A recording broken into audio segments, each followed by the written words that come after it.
mounted multi-engine aircraft has a problem in that if we lose an engine, all right, the thrust line is offset from the center line of the aircraft, causing quite a large yawing moment. All right, it yaws towards the inoperative engine. It's got imbalance in thrust or asymmetric. So the advantage of the multi-engine centerline thrust aircraft when Cessna produced it was that there is no adverse yaw from the fouled engine. With no adverse yaw, you end up with no VMC speeds, which is a big cause of accidents. Right. So potentially they're safer for asymmetric operations, particularly in controllability. I spent around an hour briefing Michael on the ins and outs of the Cessna 337. We covered its model history, fuselage and empennage operation and specifications. We also covered in detail the undercarriage, fuel and electrical systems, including going through the schematics and the operation of each system. We finished the briefing up by going through the operating speeds and emergency procedures, including the all-important engine failure drill. So if you read the Cessna 337 owners, sorry, not the owner's handbook, the maintenance handbook, the only way to check the fluid level in the gear-driven reservoir, sorry, the power pack reservoir in these early models, is to, at the 100 hourly, right, top it up, work out how much you topped it up with until it overflowed, then run the pump until it spits oil everywhere, figure out how much it spat out, and if it's about the same as the amount you put in, then it was all good. If you put in more than it spat out, then yeah, it had a leak. Alright.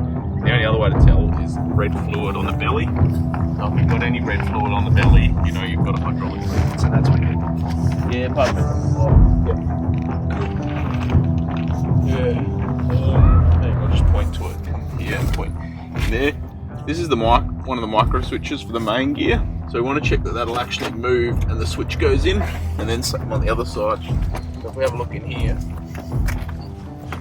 micro switch there, that moves there. So yeah, once the gear goes back up in, these big clamshell doors at the back here close, as do these. And these are super draggy, these doors, when they're open. We were now ready to go out and put it into practice and fly the Skymaster and practice these emergencies.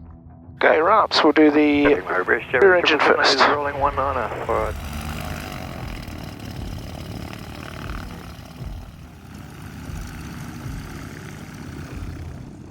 I'll show you a hint. So get it cranking, and then you give it lots of air. Yep. Right, so crank, and give it lots of air, and then it'll fire, and then bring it straight back. Oh, cool, okay. Right. But you don't want it to over rev too much.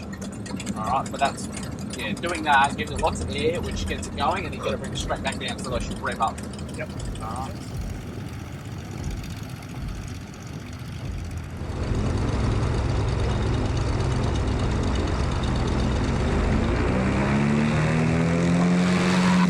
Looking good. Front engine's coming up. Front engine's good. T's and P's. T's and P's. Airspeed's alive. RPM, manifold, fuel flow and airspeed. Yeah, just nice and gentle on the rotation. Bit early, but that's alright. That's good. That climb attitude looks nice. No rolling 019 Murray. There's blue line.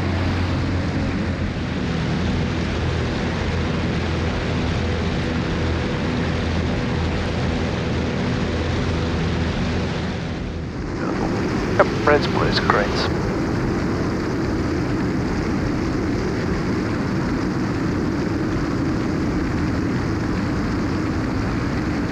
Alright, so I'll get the flaps. You'll get the flaps? Gear is down for landing. You can keep your hand on the throttle and I'll feed them.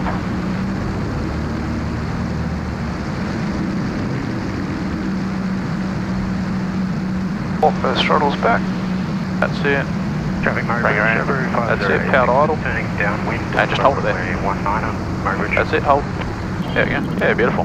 Nice landing. Alright, flaps coming up. Flaps coming up. Let's go now. Okay, full power.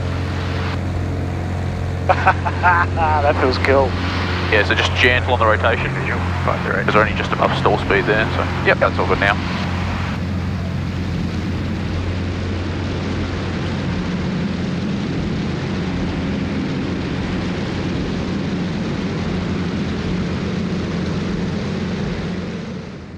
For practice, simulated engine failure. Okay, so we're going to mixture up. Tell me, yep, mixture up. Mixture up. Pitch up. Power up. There we go, so we got power up. Now we're going to look at which one is failed. So we're going to pull the rear engine. Looks like it's the rear engine. No change in climb rate, no change in anything, so it is the rear engine. So we've identified that, now we've confirmed it, so now we can feather that rear engine, simulate that feather. Yep, and I'll set zero thrust for you on that engine. Yep, please do. Alright, so rear engine's now feathering. What else you got to do? Rear engine is feathering. So identify, make sure pitch up, power up, identify, confirm, flap up, gear up. Alright, and what speed do you need for climb? We need blue line, so we're going to so let's do it. And we'll see, so this is the worst case scenario, rear engine failure. And we'll see if she climbs or not. There's a blue line.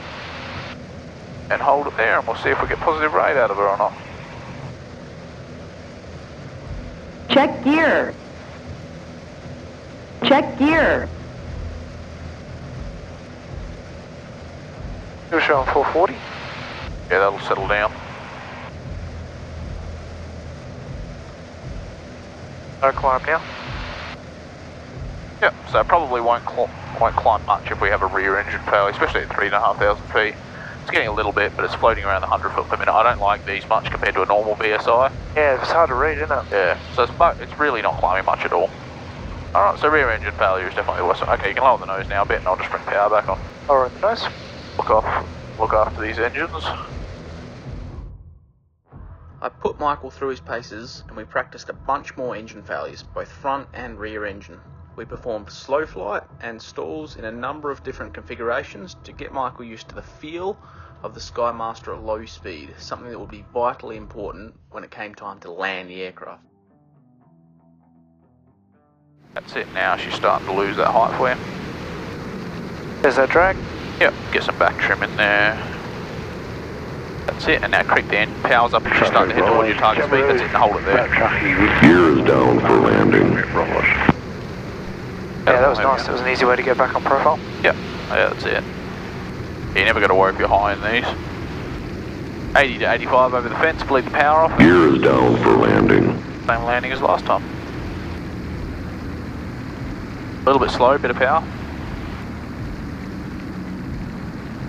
Yep, that's it. Don't pull it off yet. There we go, alright, start to walk the power off now. Beautiful.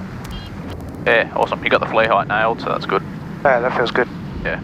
We finished off the endorsement training with a handful of circuits to get Michael used to handling engine failures closer to the ground in a time-critical emergency situation. Overall, he did an awesome job adapting to a rather complex aircraft, especially when considering that he'd never flown a multi-engine aircraft before.